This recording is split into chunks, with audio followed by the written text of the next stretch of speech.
Hi friends, welcome back to my channel. അപ്പോൾ നമ്മൾ ഇന്നത്തെ വീഡിയോയിൽ ഡിസ്കസ് ചെയ്യാൻ പോകുന്നത് ഡിസൈൻ ഓഫ് സ്ട്രക്ചേഴ്സിലെ RCC പോർഷനിലെ ബോണ്ട് സ്ട്രെസ്സും ഡെവലപ്മെന്റ് ലെങ്ത്തും ആണ്. വളരെ എളുപ്പമായിട്ടുള്ള ഒരു പോർഷൻ ആണ്. ഇതിൽ നിന്ന് ഡയറക്റ്റ് ക്വസ്റ്റ്യൻസ് ആണ് ചോദിക്കുന്നത്. കോഡിൽ നിന്നുള്ള ഫോർമുലാസും അതുപോലെ തന്നെ കോഡിൽ നിന്നുള്ള വാല്യൂസും മാത്രം ചോദിക്കുന്ന ഒരു ടോപ്പിക് ആണ്. നിങ്ങൾക്ക് പ്രീവിയസ് ക്വസ്റ്റ്യൻ പേപ്പർ നോക്കി കഴിഞ്ഞാൽ അതിനകത്ത് ഡെവലപ്മെന്റ് ലെങ്ത്തിന്റെ പ്രോബ്ലംസ് അടക്കം ചോദിച്ചിരിക്കുന്നത് കാണാൻ പറ്റും.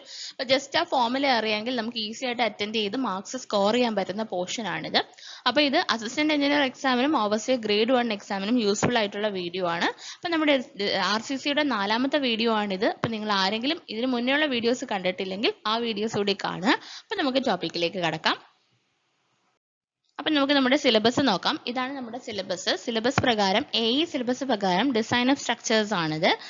അപ്പം ഡിസൈൻ ഓഫ് സ്ട്രക്ചേഴ്സിൽ ഈ ഗ്രീൻ പോർഷൻസ് നമ്മൾ ഓൾറെഡി കവർ ചെയ്തതാണ് മുന്നത്തെ വീഡിയോസിൽ. Limit state method, analysis of reinforced rectangular beams, പിന്നെ shear strength of RC beam, design of shear reinforcement. ഇത്രയും നമ്മൾ ഓൾറെഡി ഡിസ്കസ് ചെയ്ത പോർഷൻസ് ആണ്. ഈ വീഡിയോയിൽ നമ്മൾ ഡിസ്കസ് ചെയ്യാൻ പോകുന്നത് ബോണ്ട് ആൻഡ് ഡെവലപ്മെന്റ് ലെങ്ത് ആണ്. ഇനി നമ്മൾ കവർ ചെയ്യാനുള്ള ഇത്രയും പോർഷൻസ് ആണ്. ഇതിനകത്ത് സ്റ്റീൽ സ്ട്രക്ചേഴ്സ്, താഴെ സ്റ്റീൽ സ്ട്രക്ചേഴ്സിലെ നമ്മൾ ബോൾട്ടഡും വെൽഡഡ് കണക്ഷൻസിലേക്ക് കടന്നുകൊണ്ടിരിക്കുകയാണ്. അതിനകത്ത് നമ്മൾ കുറച്ച് പോർഷൻ കവർ ചെയ്തു. അത് ബാക്കി നമ്മൾ ഉടൻ തന്നെ കവർ ചെയ്യുന്നതാണ്. സ്റ്റീല് ഡയറക്റ്റ് ക്വസ്റ്റ്യൻ കിട്ടുന്നതാണ്. നമ്മൾ പലരും പഠിക്കാൻ ബുദ്ധിമുട്ടുള്ളത് കൊണ്ട് വിട്ടുപോകുന്ന ഒരു പോർഷൻ ആണ്. പക്ഷെ എന്നിരുന്നാലും ഒന്ന് കൺസെപ്റ്റ് മനസ്സിലാക്കി പഠിച്ചു കഴിഞ്ഞാൽ ഈസി ആയിട്ട് ക്വസ്റ്റ്യൻസ് കിട്ടുന്ന ഒരു പോർഷനും കൂടിയാണ്. അപ്പം നമുക്ക് സൈഡ് ഫേസ് റീൻഫോഴ്സ്മെന്റ് ആദ്യം ഒന്ന് നോക്കാം. സൈഡ് ഫേസ് റീൻഫോഴ്സ്മെന്റ് എപ്പോഴും ചോദിക്കുന്നതാണ്. To control cracking in beams, അതായത് ബീമിൽ ക്രാക്കിംഗ് ഒഴിവാക്കാൻ വേണ്ടിയിട്ട് when the total depth of the beam is greater than 750 mm, 750 mm-നേക്കാൾ total depth of the beam കൂടുമ്പോഴത്തേക്ക് side bars are provided on the side faces of the beam. ബീമിന്റെ side ഫേസിൽ ഇതുപോലെ side bars കൊടുക്കും. അതിനെയാണ് നമ്മൾ സൈഡ് ഫേസ് റീൻഫോഴ്സ്മെന്റ് എന്ന് പറയുന്നത്. അപ്പൊ എന്താണ് സൈഡ് ഫേസ് റീൻഫോഴ്സ്മെന്റ് എന്നുള്ളതല്ല നമ്മുടെ എക്സാം പോയിന്റ് ഓഫ് വ്യൂ ചോദിക്കുന്നത്. when the total depth is greater than 750 mm, ഇതാണ് നമുക്ക് വേണ്ട പോയിന്റ്. അതായത് 750 mm-നേക്കാളും കൂടുന്ന കേസിലാണ് നമുക്ക് എന്ത് കൊടുക്കേണ്ടത്? സൈഡ് ഫേസ് റീൻഫോഴ്സ്മെന്റ് കൊടുക്കേണ്ടത്. എന്തിനു വേണ്ടിയിട്ട്? To control cracking in beams. അപ്പം ഇതാണ്. അപ്പം ഈ പോയിന്റ് ഓർത്ത് വെക്കുക. അപ്പം ഇതെന്ന് പറഞ്ഞു കഴിഞ്ഞാൽ when the beam is not subjected to torsion, അതായത് ബീം ടോർഷന് വിധേയമായില്ലെങ്കിലാണ് total depth is greater than 750 mm ആണെങ്കിൽ നമ്മൾ എന്ത് കൊടുക്കുന്നത്? സൈഡ് ഫേസ് റീൻഫോഴ്സ്മെന്റ് ഇങ്ങനെ രണ്ട് സൈഡിലും കൊടുക്കുന്നത്. Okay, when the beam is subjected to torsion, ഇനി നമ്മുടെ ബീം ടോർഷന് വിധേയമാകുന്നു and the depth is greater than 450 mm ആണെങ്കിൽ നമ്മൾ എന്ത് കൊടുക്കും? സൈഡ് ഫേസ് റീൻഫോഴ്സ്മെന്റ് കൊടുക്കാറുണ്ട്. അപ്പോൾ ഈ രണ്ട് കാര്യം ഓർത്ത് വെക്കുക. when it is not subject to torsion ആണെങ്കിൽ the total depth of the beam is greater than 750 mm ആണെങ്കിലാണ് നമ്മൾ സൈഡ് ഫേസ് റീൻഫോഴ്സ്മെന്റ് കൊടുക്കുന്നത്. ഇനി അല്ല നമ്മുടെ മെമ്പർ അല്ലെങ്കിൽ beam is subjected to torsion ആണെങ്കിൽ നമ്മുടെ total depth of the beam is greater than 450 mm ആണെങ്കിൽ നമ്മൾ എന്ത് കൊടുക്കാറുണ്ട്? സൈഡ് ഫേസ് റീൻഫോഴ്സ്മെന്റ് കൊടുക്കാറുണ്ട്. ഇനി സൈഡ് ഫേസ് റീൻഫോഴ്സ്മെന്റ് ഡീറ്റെയിൽസിലേക്ക് വരാം. Side face reinforcement at 0.1% of the web area, അതായത് നമ്മുടെ വെബ് ഏരിയയുടെ ടോട്ടൽ, അതായത് നമ്മൾ ഈ കൊടുക്കുന്ന സൈഡ് റീൻഫോഴ്സ്മെന്റിന്റെ ടോട്ടൽ ഏരിയ ആണ് പറയുന്നത്. Side face reinforcement total area should be equal to 0.1% of the web area. അതായത് നമ്മുടെ ബീമിന്റെ web area B into D, വെബിന്റെ ഡയമെൻഷൻ ആണെങ്കിൽ അതിന്റെ 0.1% ആണ് നമ്മൾ സൈഡ് ഫേസ് റീൻഫോഴ്സ്മെന്റ് ആയിട്ട് കൊടുക്കുന്നത്. അപ്പൊ എന്താണ് നമ്മുടെ side face reinforcement total area should be equal to 0.1% of the web area. ഇതും ഇമ്പോർട്ടന്റ് ആണ്. അപ്പൊ ഈ 3 പോയിന്റും ഇതിനകത്ത് ഇമ്പോർട്ടന്റ് ആണ്. 0.1% ഓഫ് ദ വെബ് ഏരിയ നമ്മൾ സൈഡ് ഫേസ് റീൻഫോഴ്സ്മെന്റ് ആയിട്ട് ഈക്വലി ഡിസ്ട്രിബ്യൂട്ട് ചെയ്ത് കൊടുക്കും. ഇനി ഒരു കാര്യം കൂടെ, അതിവിടെ ഞാൻ എഴുതിയിട്ടില്ല, അതുകൊണ്ട് ജസ്റ്റ് ഒന്ന് നോട്ട് ചെയ്ത്, രണ്ട് ഫേസിൽ നമ്മൾ കൊടുക്കും അറ്റ് എ സ്പേസിങ്, അതായത് സൈഡ് ഫേസ് റീൻഫോഴ്സ്മെന്റിന്റെ സ്പേസിംഗ് എന്ന് പറഞ്ഞു കഴിഞ്ഞാൽ at a spacing not exceeding 300 mm or web thickness.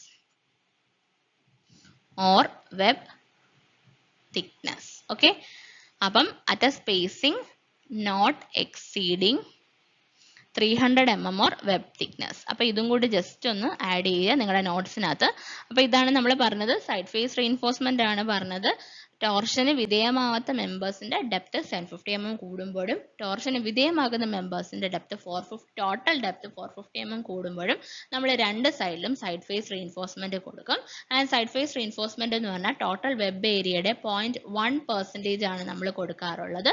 അപ്പോൾ total area of side reinforcement എന്ന് പറഞ്ഞാൽ നമ്മുടെ വെബ് ഏരിയയുടെ 0.1% ആണ്. അത് ഈക്വലി രണ്ട് സൈഡിലും ഡിസ്ട്രിബ്യൂട്ട് ചെയ്ത് കൊടുക്കും with a spacing not exceeding 300 mm or web thickness. അപ്പൊ ഇത് ഇമ്പോർട്ടന്റ് ആണ് സൈഡ് ഫേസ് റീഇൻഫോഴ്സ്മെന്റ്. ഈ ഞാൻ പറഞ്ഞ 4 പോയിന്റ്സ് പഠിച്ചു വെക്കുക. അപ്പൊ ഇതിൽ ആ 750 mm എപ്പോഴും ചോദിക്കാറുള്ളതാണ്, സ്ഥിരം ചോദിക്കുന്ന ഒരു ക്വസ്റ്റ്യൻ ആണ്. സൈഡ് ഫേസ് റീഇൻഫോഴ്സ്മെന്റ് എപ്പോഴാണ് കൊടുക്കുന്നതെന്ന് ജനറലി ചോദിച്ചു കഴിഞ്ഞാൽ 750 mm എടുത്താൽ മതി. ഇനി ടോർഷനെ കുറിച്ച് വല്ലതും മെൻഷൻ ചെയ്തിട്ടുണ്ട്, സബ്ജക്ട് ടു ടോർഷൻ എന്ന് പറയുവാണെങ്കിൽ മാത്രം 450 mm ചൂസ് ചെയ്യുക കേട്ടോ. അപ്പൊ ഇതാണ് സൈഡ് ഫേസ് റീഇൻഫോഴ്സ്മെന്റ്. അപ്പൊ ബോണ്ട് എന്ന് പറഞ്ഞാൽ നമുക്കറിയാം നമ്മുടെ കോൺക്രീറ്റിനകത്ത് സ്റ്റീലും കോൺക്രീറ്റും ഉണ്ട്. ഇവ തമ്മിലുള്ള ബോണ്ടിന്റെ കാര്യമാണ് നമ്മൾ പറയുന്നത്. ആദ്യം bond between steel and concrete is very important and essential so that they can act together without any slip in the loaded structure.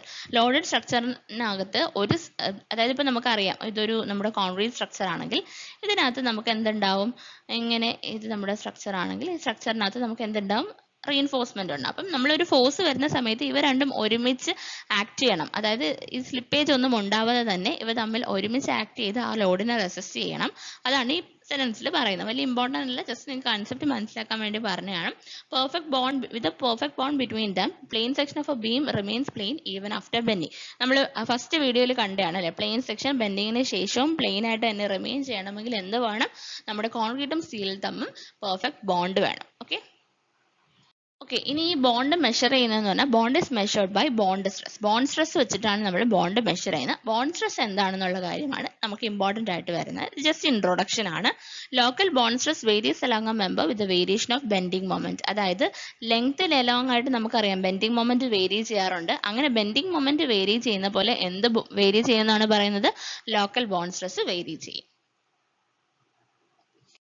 Okay, ഇനി അടുത്ത ബോണ്ട് സ്ട്രെസ് ആണ്. ബോണ്ട് സ്ട്രെസ് എന്താണെന്നുള്ളത് ഇമ്പോർട്ടൻ്റ് ആണ്. ഇപ്പം നമ്മൾ ബോണ്ടിനെ കുറിച്ച് പറഞ്ഞു. എന്തായിരുന്നു നമ്മൾ പറഞ്ഞത്, നമുക്കൊരു കോൺക്രീറ്റ് സ്ട്രക്ചർ ഉണ്ടെങ്കിൽ ആ കോൺക്രീറ്റ് സ്ട്രക്ചറിനകത്ത് നമുക്ക് എന്തുണ്ട്, റീഇൻഫോഴ്സ്മെന്റ് ബാർ കാണും. ഈ റീഇൻഫോഴ്സ്മെന്റ് ബാറും കോൺക്രീറ്റും തമ്മിൽ ഈ പർട്ടിക്കുലർ പോർഷനിൽ ഒരു ബോണ്ട് ഉണ്ടാവണം. അതായത് ഇങ്ങനെ രണ്ട് എൻഡിൽ നിന്ന് ഞാനൊരു ടെൻസൈൽ ഫോഴ്സ് കൊടുത്തു കഴിഞ്ഞാൽ ഈ ബാർ ഇവിടുന്ന് ഇളകി പോരാൻ പാടില്ല. അതായത് ഇതിനെ മുറുകെ കോൺക്രീറ്റിന്റെ ഇടയ്ക്ക് എംബഡ് ചെയ്ത് വെക്കണം, അല്ലെങ്കിൽ ഒരു ബോണ്ട് ഇവ തമ്മിൽ ഉണ്ടാവണം. ഇതാണ് നമ്മൾ കഴിഞ്ഞ സ്ലൈഡുകളിൽ പറഞ്ഞ കാര്യം. അത്രേ ഉള്ളൂ.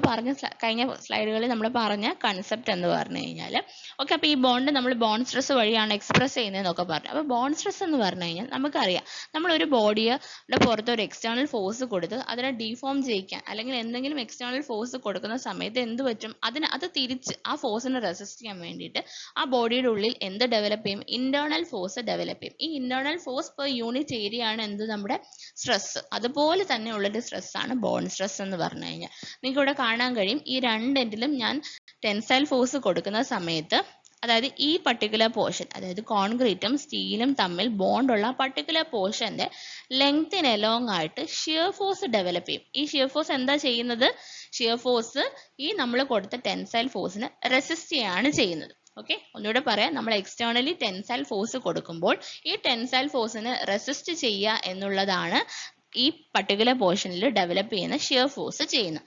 അങ്ങനെ ഡെവലപ്പ് ചെയ്യുന്ന shear force per unit nominal surface area of the റീഇൻഫോഴ്സ്മെന്റിനെയാണ് നമ്മൾ എന്ത് പറയുന്നത്, ബോണ്ട് സ്ട്രെസ് എന്ന് പറയുന്നത്. അതായത് ഈ പർട്ടിക്കുലർ പോർഷനിൽ നമ്മൾ എക്സ്റ്റേണലി കൊടുക്കുന്ന ഫോഴ്സിനെ റെസിസ്റ്റ് ചെയ്യാനായിട്ട് ഷിയർ ഫോഴ്സ് ഡെവലപ്പ് ചെയ്യും. ഈ shear force per unit nominal surface area of a reinforcing bar. ഇതാണല്ലോ റീഇൻഫോഴ്സിംഗ് ബാർ. ഈ റീഇൻഫോഴ്സിംഗ് ബാറിന്റെ ഈ പർട്ടിക്കുലർ പോർഷനിൽ ഉണ്ടാവുന്ന nominal surface area per unit nominal surface area shear force which is develop, അതാണ് പറഞ്ഞിരിക്കുന്നത്. Shear force per unit nominal surface area of a reinforcing bar acting parallel to the bar. ഞാൻ പറഞ്ഞല്ലോ നേരത്തെ, നമ്മൾ ടെൻസൈൽ ഫോഴ്സ് കൊടുക്കുമ്പോൾ shear force എവിടെയാണ് develop ചെയ്യുന്നത്, ബാറിന്റെ ലെങ്തിന് എലോങ് ആയിട്ടാണ് ഡെവലപ്പ് ചെയ്യുന്നത്. അങ്ങനെ ഉണ്ടാവുന്ന shear force per unit nominal surface area ആണ് നമ്മൾ എന്ത് പറയുന്നത്, ബോണ്ട് സ്ട്രെസ് എന്ന് പറയുന്നത്. ആൻഡ് ഇത് എവിടെയാണ് ഉണ്ടാവുന്നത്, on the interface between bars and surrounding concrete. ഞാൻ പറഞ്ഞല്ലോ, കോൺക്രീറ്റും ബാർസിന്റെയും ഇടയ്ക്കുള്ള ഇന്റർഫേസിലാണ് ഈ പർട്ടിക്കുലർ സ്ട്രെസ് ഡെവലപ്പ് ചെയ്യുന്നത്. അപ്പോൾ ഈ പർട്ടിക്കുലർ ഏരിയയിലാണ് ഇവിടെ ഷിയർ ഫോഴ്സ് ഡെവലപ്പ് ചെയ്യും. അങ്ങനെ ഈ പർട്ടിക്കുലർ ഏരിയയിലാണ് എന്ത് ഡെവലപ്പ് ചെയ്യുന്നത്? ബോണ്ട് സ്ട്രെസ് ഡെവലപ്പ് ചെയ്യുന്നത്. ബോണ്ട് സ്ട്രെസ് എന്താണെന്ന് ക്ലിയർ ആണല്ലോ. അപ്പോൾ എന്താണ്? എക്സ്റ്റേണലി നമ്മൾ ഫോഴ്സ് കൊടുക്കുമ്പോഴത്തേക്ക് അതിനെ റെസിസ്റ്റ് ചെയ്യാൻ വേണ്ടിയിട്ട് എന്തുണ്ടാവും? ഇന്റേണൽ റെസിസ്റ്റൻസ് ഉണ്ടാവും. ഇന്റേണൽ റെസിസ്റ്റൻസ് എന്തിന്റെ ഫോമിലാണ്? ഷിയർ ഫോഴ്സ് ആയിട്ടാണ് along the length of the bar. And ഈ shear force per unit nominal surface area, ഈ particular surface area of the reinforcing ബാറിനെയാണ് നമ്മൾ എന്ത് പറയുന്നത്? ബോണ്ട് സ്ട്രെസ് എന്ന് പറയും. ഓക്കെ, അപ്പൊ ജസ്റ്റ് ഈ ഡെഫിനിഷൻ ഒന്ന് നോക്കി വെക്കുക. ചിലപ്പോൾ ഈ ഡെഫിനിഷൻ തന്നിട്ട് ഇറ്റ്സ് കോൾഡ് ആസ് എന്ന് പറഞ്ഞ ഓപ്ഷനിൽ ബോണ്ട് സ്ട്രെസ് ഒക്കെ തരാം. അപ്പൊ ബോണ്ട് സ്ട്രെസ് ആണെന്നുള്ള കാര്യം മനസ്സിലാക്കി വെച്ച് നമുക്ക് പെട്ടെന്ന് എഴുതാൻ പറ്റും. അപ്പോൾ നമ്മൾ ബോണ്ട് സ്ട്രെസിന്റെ ഡെഫിനിഷൻ കണ്ടു. ഇനി ഡിസൈൻ ബോണ്ട് സ്ട്രെസ്സിലേക്ക് വരാം. കോഡൽ പ്രൊവിഷൻ പ്രകാരം section 6.15.1 mentions that the local bond stress varies along the length of the reinforcement. നമ്മൾ നേരത്തെ കണ്ടാണ് ബോണ്ട് സ്ട്രെസ് എങ്ങനെയാണ് റീൻഫോഴ്സ്മെന്റിലെ ലെങ്ത്തിന് അലോങ് ആണ് വേരി ചെയ്യുന്നത്. കാര്യം ഷിയർ ഫോഴ്സ് എവിടെയാണ് ഡെവലപ്പ് ചെയ്യുന്നത്? ഈ പർട്ടിക്കുലർ പോർഷനിലാണ് ഡെവലപ്പ് ചെയ്യുന്നത്.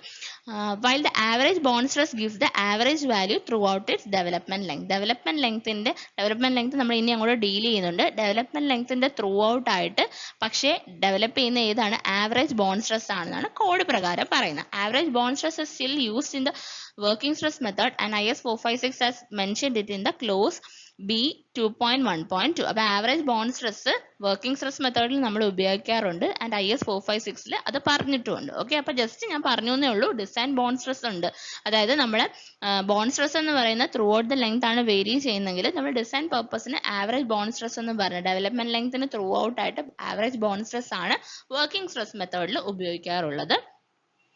ഇനി പറയുന്ന പോയിന്റ് നമുക്ക് കുറച്ച് ഇമ്പോർട്ടന്റ് ആണ്. However in the limit state method of design. Limit state method of ഡിസൈനിന്റെ കാര്യമാണ് കൂടുതൽ ചോദിക്കുന്നത്. നമ്മൾ നേരത്തെ ആവറേജ് ബോണ്ട് സ്ട്രെസ് ആരുടെ കേസിലാണ് പറഞ്ഞത്? വർക്കിംഗ് സ്ട്രെസ് മെത്തേഡിലാണ് പറഞ്ഞത്. In the limit state method of design the average bond stress has been designated as. നമ്മൾ നേരത്തെ പറഞ്ഞ ആവറേജ് ബോണ്ട് സ്ട്രെസ്സിനെ ലിമിറ്റ് സ്റ്റേറ്റ് മെത്തേഡിൽ ഡെസിഗ്നേറ്റ് ചെയ്തിരിക്കുന്ന ടേം ഡിസൈൻ ബോണ്ട് സ്ട്രെസ് അഥവാ ടൗ ബി ഡി ആണ്. ടൗ ബി ഡി വെച്ചിട്ടാണ് നമ്മൾ എന്ത് ഡെസിഗ്നേറ്റ് ചെയ്തിരിക്കുന്നത്? Design bond stress. Design bond stress എന്ന് പറഞ്ഞാൽ നമ്മൾ നേരത്തെ പറഞ്ഞ ആവറേജ് ബോണ്ട് സ്ട്രെസ് ആണ് which is develop through out the development length എന്ന് പറഞ്ഞു. Okay, and the values are given in close 26.2.1.1. ഈ വാല്യൂസ് ഇമ്പോർട്ടന്റ് ആണ്, ആ ടാബിലെ കോളം പഠിക്കണം. ഓക്കെ, അപ്പോൾ നമ്മൾ എന്താണ് പറഞ്ഞത്? ബോണ്ട് സ്ട്രെസ് എന്താണെന്ന് പറഞ്ഞു. Bond stress theoretically length along ആണ് ഡെവലപ്പ് ചെയ്യുന്നത്. പിന്നെ നമ്മൾ ഒരു ആവറേജ് ബോണ്ട് സ്ട്രെസിന്റെ കാര്യം പറഞ്ഞു, അത് നമ്മൾ വർക്കിംഗ് സ്ട്രെസ് മെത്തേഡിൽ യൂസ് ചെയ്യാറുണ്ട്. ലിമിറ്റ് സ്റ്റേറ്റ് മെത്തേഡിൽ ഈ ആവറേജ് ബോണ്ട് സ്ട്രെസിനെ നമ്മൾ ഡെസിഗ്നേറ്റ് ചെയ്യുന്ന ടേം ആണ് ഡിസൈൻ ബോണ്ട് സ്ട്രെസ്. ആൻഡ് അതിനെ നമ്മൾ പറയുന്ന റെപ്രസെന്റ് ചെയ്യുന്ന ടൗ ബി ഡി വെച്ചിട്ടാണ്. ആൻഡ് ടാബുല കോളത്തിൽ കൊടുത്തിട്ടുണ്ട്. വാല്യൂസ് ഇമ്പോർട്ടന്റ് ആണ്. അപ്പൊ നമുക്ക് അതിലേക്ക് പോവാം. അപ്പോൾ ഓൾറെഡി നമ്മൾ പറഞ്ഞായിരുന്നു വർക്കിംഗ് സ്ട്രെസ് മെത്തേഡിലാണെങ്കിൽ ആവറേജ് ബോണ്ട് സ്ട്രെസ് ഉപയോഗിക്കും. ലിമിറ്റ് സ്റ്റേറ്റ് മെത്തേഡിൽ ആവറേജ് ബോണ്ട് സ്ട്രെസ്സിന് പകരം നമ്മൾ എന്താണ് ഡെസിഗ്നേറ്റ് ചെയ്തിരിക്കുന്നത്? ഡിസൈൻ ബോണ്ട് സ്ട്രെസ് ആണ്. ആൻഡ് അത് റെപ്രസെന്റ് ചെയ്യുന്ന ടൗ ബി ഡി വെച്ചിട്ടാണ്. Unit newton per mm square ആണ്. ആൻഡ് ഗ്രേഡ് ഓഫ് കോൺക്രീറ്റ് അനുസരിച്ച് IS 456 ഒരു ടാബുല കോളം കൊടുത്തിട്ടുണ്ട്. അത് വെച്ച് ടൗ ബി ഡി എന്ന് പറഞ്ഞ പർട്ടിക്കുലർ വാല്യൂസ് ആണ്. വളരെ ഇമ്പോർട്ടന്റ് ആണ്, എളുപ്പമാണ് പഠിക്കാൻ. M20 1.2, 25 1.4, 30 1.5, 35 1.7, M40 1.9, 40 and above 1.9. ഇത് എളുപ്പമാണ്. പക്ഷെ നിങ്ങൾ ഇപ്പൊ പഠിക്കുമ്പോൾ നിങ്ങൾക്ക് ഓർമ്മ വേണം. പിന്നെ നിങ്ങൾ ഇത് നോക്കാതിരുന്നു കഴിഞ്ഞാൽ എന്തായാലും മറന്നു പോകും. ഉറപ്പാണത് മറന്നു പോകും എന്നുള്ള കാര്യം ഓൾറെഡി നമ്മൾ കഴിഞ്ഞ ക്ലാസ്സിലും ഒരു ടേബിൾ പഠിച്ചാണ്. ഇപ്പൊ ഈ ടാബുല കോളംസ് ഇത്രയും എവിടെയെങ്കിലും നിങ്ങൾ സ്ഥിരം കാണുന്ന രീതിയിൽ എഴുതി വെക്കുക. ഇടയ്ക്കിടയ്ക്ക് റിഫ്രഷ് ചെയ്തുകൊണ്ടിരിക്കും. ഓക്കെ, അപ്പൊ നമ്മൾ നേരത്തെ പറഞ്ഞു ടൗ ബി ഡി എന്ന് പറയുന്നത് ഗ്രേഡ് ഓഫ് കോൺക്രീറ്റിനെ ഡിപ്പെൻഡ് ചെയ്യും. ആൻഡ് ഇതൊരു നമ്മൾ എടുത്ത് പറഞ്ഞിട്ടുണ്ട് for plain bars in tension. അതായത് ഇത് വളരെ ഇമ്പോർട്ടന്റ് ആയിട്ടുള്ള പോയിന്റ് ആണ്. നമ്മുടെ പ്ലെയിൻ ബാർസിലും ടെൻഷനിലും ഇരിക്കുന്ന മെമ്പേഴ്സിലാണ് ഗ്രേഡ് ഓഫ് കോൺക്രീറ്റ് അനുസരിച്ച് ടൗ ബി ഡി ഈ പർട്ടിക്കുലർ വാല്യൂസ് നമ്മൾ അഡോപ്റ്റ് ചെയ്യുന്നത്. ഓക്കെ, ഇനി അഥവാ നമുക്ക് ഡീഫോംഡ് ബാർസ് ആണുള്ളത് ആൻഡ് നമ്മുടെ മെമ്പേഴ്സ് ഇൻ കംപ്രഷൻ ആണെങ്കിൽ എന്ത് വരും എന്നുള്ളത് നോക്കാം. ഓക്കെ, അപ്പോൾ bond stress given above shall be increase by 25% for bars in compression. അപ്പോൾ നമ്മൾ നേരത്തെ പറഞ്ഞു ഇങ്ങനെ നമ്മുടെ ടെൻഷനിലുള്ള ബാസ് ആണെങ്കിൽ മാത്രമേ, അതായത് പ്ലെയിൻ ബാസും ആയിരിക്കണം ടെൻഷനിലും ആണെങ്കിൽ മാത്രമേ നമുക്ക് ഈ പർട്ടിക്കുലർ വാല്യൂ ടേബിളിൽ നിന്ന് അഡോപ്റ്റ് ചെയ്യാൻ പറ്റൂ. ഇനി അതല്ല നമ്മുടെ മെമ്പേഴ്സ് ഇൻ കംപ്രഷനിലാണെങ്കിൽ നമ്മൾ എന്ത് ചെയ്യണം? ഈ പർട്ടിക്കുലർ ടേബിളിലുള്ള വാല്യൂ എത്ര ശതമാനം കൂട്ടണം? 25% കൂട്ടണം. ഇനി in case of deformed bars conforming to IS 1139 1966 and IS 1786 1979 bond stress given in the table may be increased by 60%. അപ്പൊ ഞാൻ ഇവിടെ ഡിഫോംഡ് ബാസിന്റെ കോഡ് ജസ്റ്റ് ഒന്ന് മെൻഷൻ ചെയ്ത കോഡൊക്കെ ഇപ്പൊ ചോദിക്കാറുണ്ട്. അപ്പൊ ഇൻ കേസ് ചോദിച്ചു കഴിഞ്ഞാലോ എന്ന് വിചാരിച്ചിട്ട് ജസ്റ്റ് ഒന്ന് മെൻഷൻ ചെയ്തതാണ്. അപ്പം IS 456/2000 പ്രകാരം tau BD for plain bars in tension ആണ് തന്നിരിക്കുന്നത്. ഇനി അഥവാ ഡിഫോംഡ് ബാസിനാണ് നമുക്ക് കണ്ടുപിടിക്കേണ്ടതെങ്കിൽ ടൗ BD എന്ത് ചെയ്യണം? ഈ പർട്ടിക്കുലർ ടേബിളിലുള്ള വാല്യൂസിന് എത്ര ശതമാനം കൂട്ടണമെന്നാണ് പറഞ്ഞത്? 60%. അപ്പൊ നമ്മൾ രണ്ട് കേസ് പറഞ്ഞു. പ്ലെയിൻ ബാസ് ഇൻ ടെൻഷൻ ആണെങ്കിൽ ആസ് സച്ച് നമുക്ക് ടേബിളിൽ നിന്ന് എടുക്കാം. ഇനി അഥവാ മെമ്പേഴ്സ് ഇൻ കംപ്രഷൻ ആണെങ്കിൽ നമ്മൾ എന്ത് ചെയ്യണം? ഈ ടൗ BDയുടെ വാല്യൂ 25% കൂട്ടണം.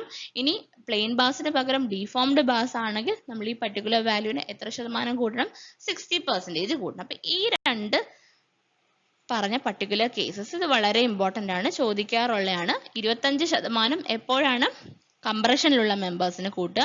അതുപോലെ തന്നെ ഡിഫോംഡ് ബാസ് ആണെങ്കിൽ എത്ര ശതമാനം കൂട്ടുക? 60% കൂട്ടുക. ഓക്കെ, അപ്പൊ നമ്മൾ ടൗ BDയുടെ വാല്യൂ കണ്ടു.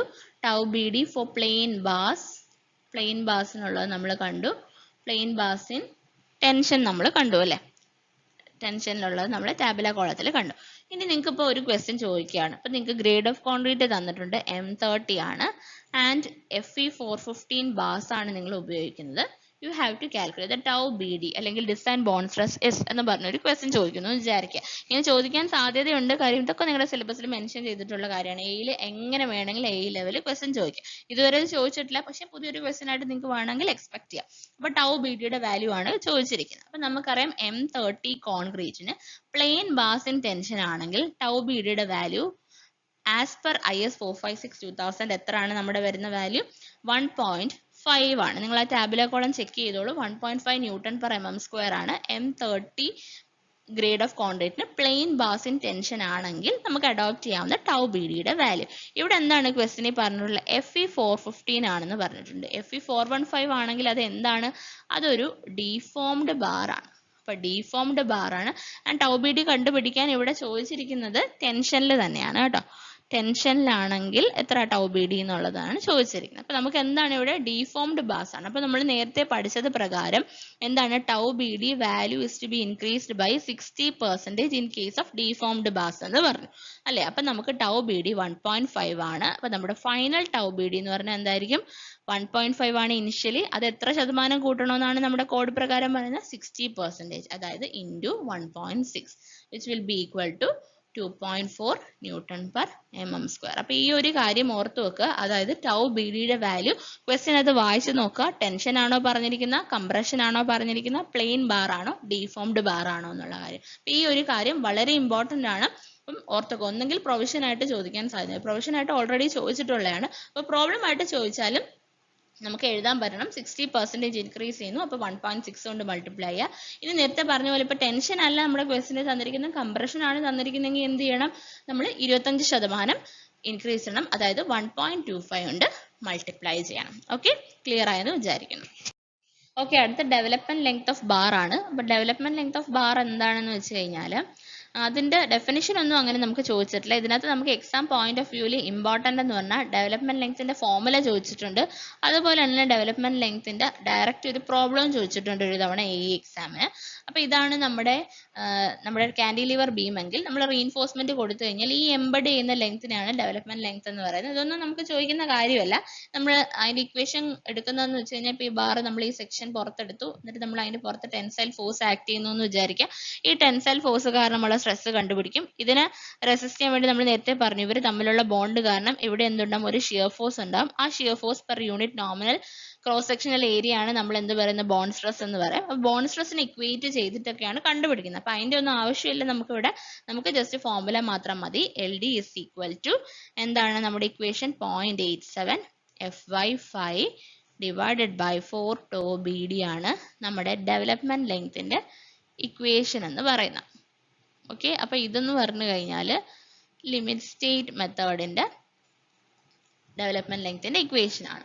ഓക്കെ, ഇനി വർക്കിംഗ് സ്ട്രെസ് മെത്തേഡ് പ്രകാരം LD is equal to sigma ST5 divided by 4 tau BD. ഈ divide by 4 tau BD common ആണ്. മുകളിൽ വരുന്ന നമ്മൾ ആ ഫാക്ടർ സേഫ്റ്റി ഒക്കെ അപ്ലൈ ചെയ്യുന്ന ആ ഒരു വ്യത്യാസത്തിലാണ് സിഗ്മ ST5 ഇവിടെ F5 0.87 FY5 എന്ന് വരുന്നത്. അപ്പം ഇതാണ് നമ്മുടെ രണ്ട് ഇക്വേഷൻസ്. അപ്പം ഇതിനകത്ത് ഇപ്പോഴാണ് നമ്മുടെ സിലബസ് പ്രകാരം ലിമിറ്റ് സ്റ്റേറ്റ് മെത്തേഡ് മാത്രം പറയുന്നത്. വർക്കിംഗ് സ്ട്രെസ് മെത്തേഡ് ഇപ്പം മെൻഷൻ ചെയ്തിട്ടില്ല, പക്ഷെ ചോദിച്ചുകൂടായികയില്ല.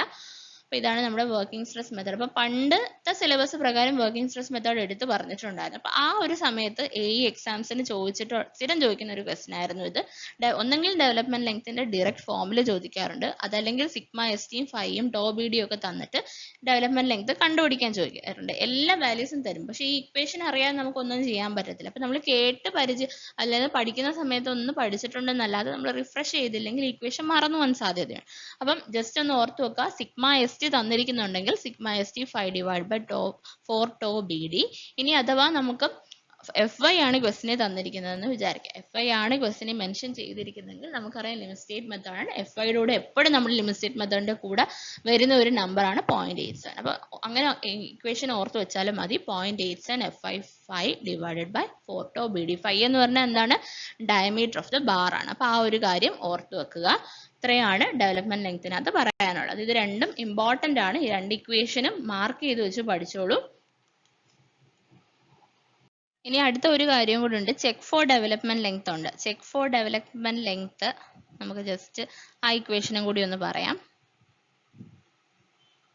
Check for development length. അപ്പം എൽ ഡി ആണ് നമ്മുടെ ഡെവലപ്മെന്റ് ലെങ്ത് എങ്കിൽ L D is assumed to be satisfied if LD is less than MI/V plus L0.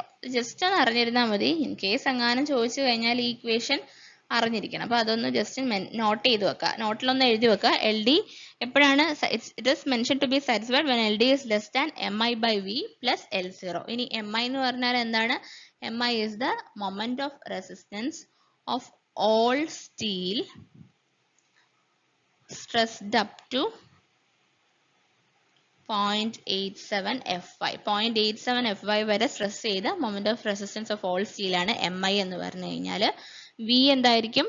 V എന്ന് പറഞ്ഞാൽ ഷിയർ ഫോഴ്സ് ആണ്. എവിടെ ഉള്ളത്? At the support. V എന്ന് പറഞ്ഞാൽ shear force at the support ആണ്.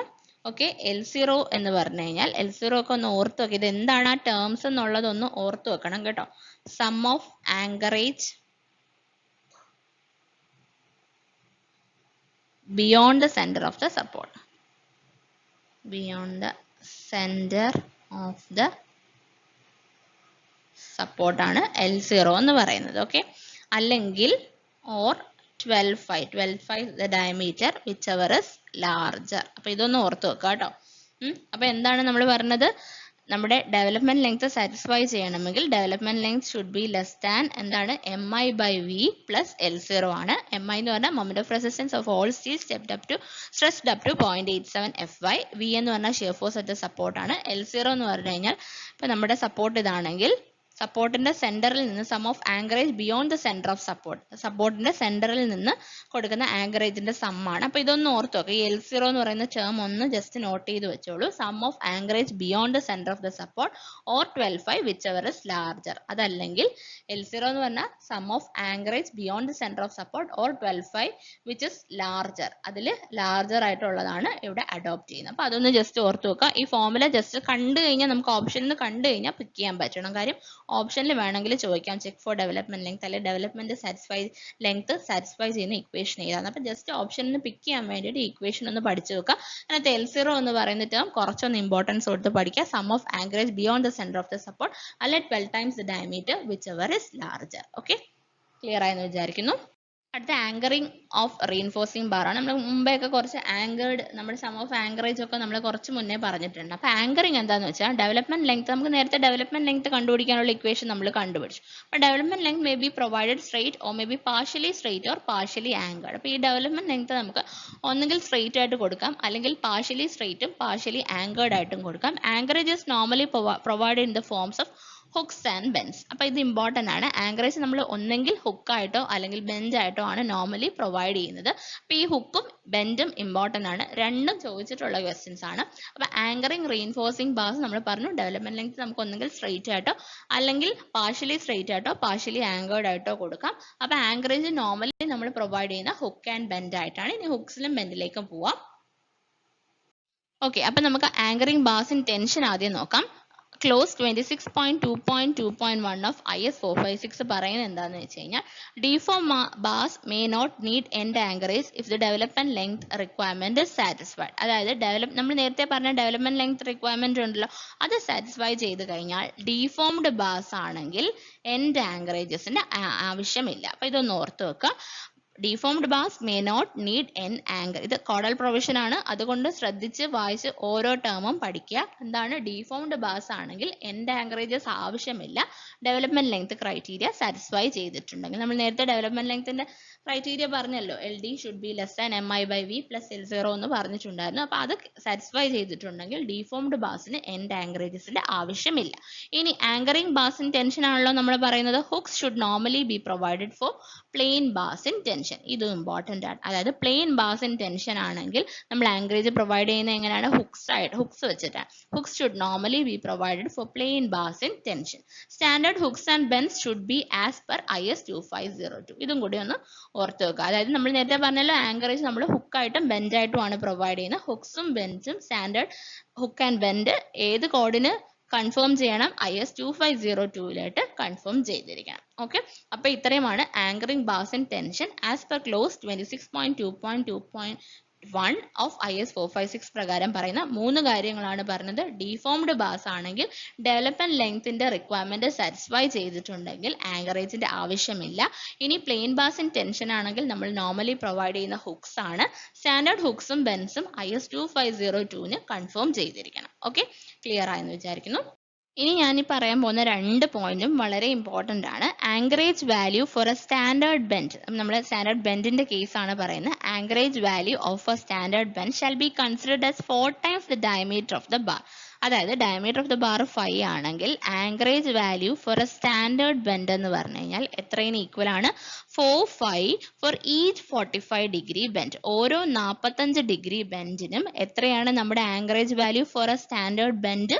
4/5 ആണ്. 4/5 for each 45 degree bend subject to a maximum value of 16 times the diameter of the bar. Subject to a maximum എത്രയാണ്?